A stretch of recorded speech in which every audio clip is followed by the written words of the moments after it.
afternoon, class. Our multicultural author study is Mildred Taylor.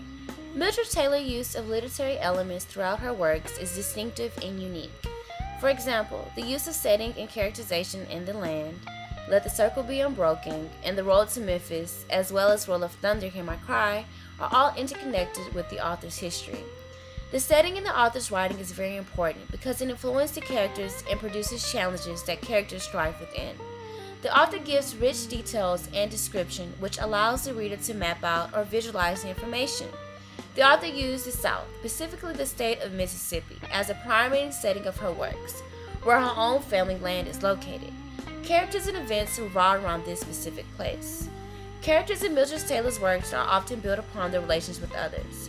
Many readers can relate or see their own self through her characters. I think readers in today's society can relate to the struggles in each of her books, whether it has to do with car ownership, having family to care for, or just struggling trying to maintain. In all three chapter books, the characters are treated unequally by having to work hard for privileges, especially when wanting to maintain land ownership. An example can be found in Let the Circle Be Unbroken, where TJ is tried in an all-white community with no African American representation in the court. Another example in The Land, Paul Edwards is the main character, struggles to have bank finances, the land he desires. Throughout Taylor's work, she represents an insider perspective by writing as a member of the culture portrayed in the books. She also accurately represents the culture group of demonstrated. For instance, the author is an African American woman who is retaining the stories of past family members to give an inside perspective of their history. The culture is portrayed multidimensionally because readers can realize the extent of their experiences. Throughout the series dealing with the Logan family, there is a struggle to obtain land ownership. Beginning in The Land, Paul Edward has a desire to acquire land, which struggle he overcame with all expectations. There is an obvious injustice of white land ownership versus that of African Americans. Therefore, Paul portrays a member of his culture in a range of ways to become the owner of what is now anticipated. The cultural details are naturally integrated because it is told with such details, giving the reader insight of how hard it has been for an African American family.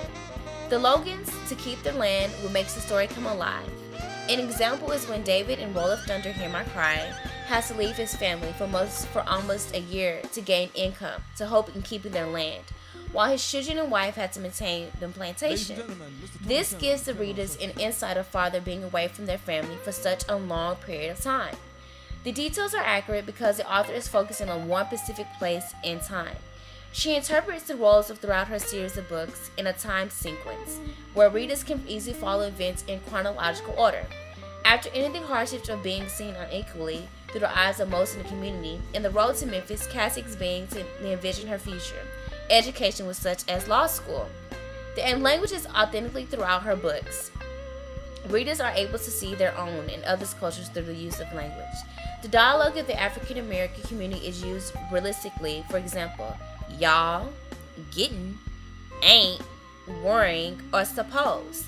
Characters' use of nicknames also portray the culture, such as Clayton Chester, Lil Man, Luke Hammond, Hammer, Caroline, Big Ma, and David George as Papa.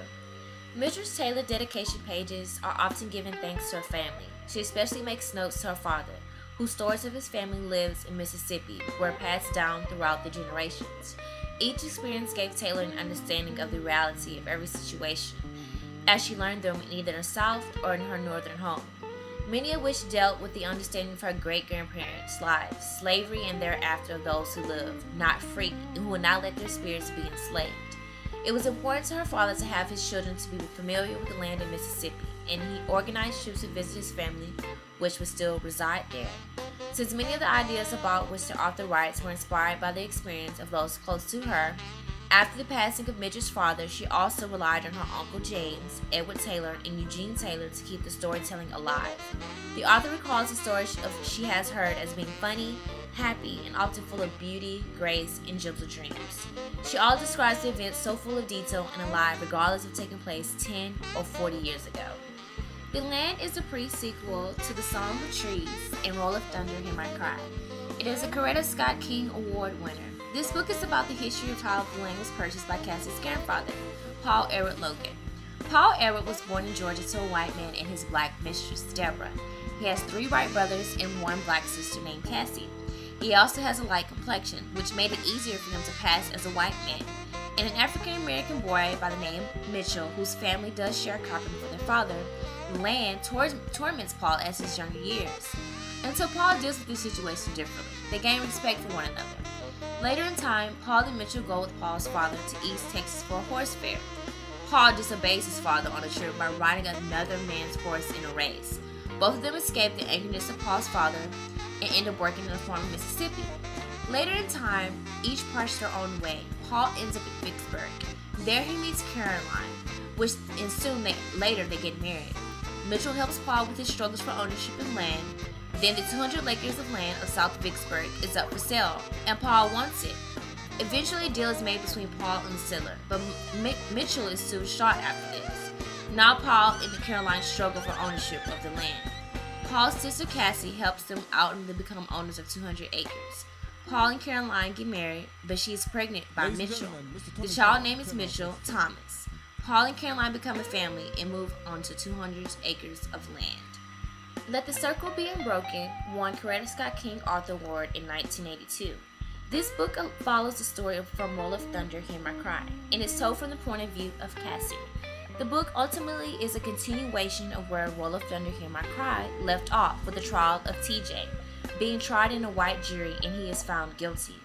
Suzella, who is Mama Cousin's daughter, is staying at the Logan's home and is half white and half African American. It is difficult for others to determine Suzella's ethnicity exactly. The lawyer, Mr. Jameson, helps the Logans locate Stacy after he has run away with his friend Mo to find work. Later, when the Logans and Mr. Jameson find Stacy, they learn he is in jail for stealing and has injured his foot at the cane field. Finally, Stacy and Mo pay respects to a woman who came and took care of the boys while they were in jail, before returning home the next morning.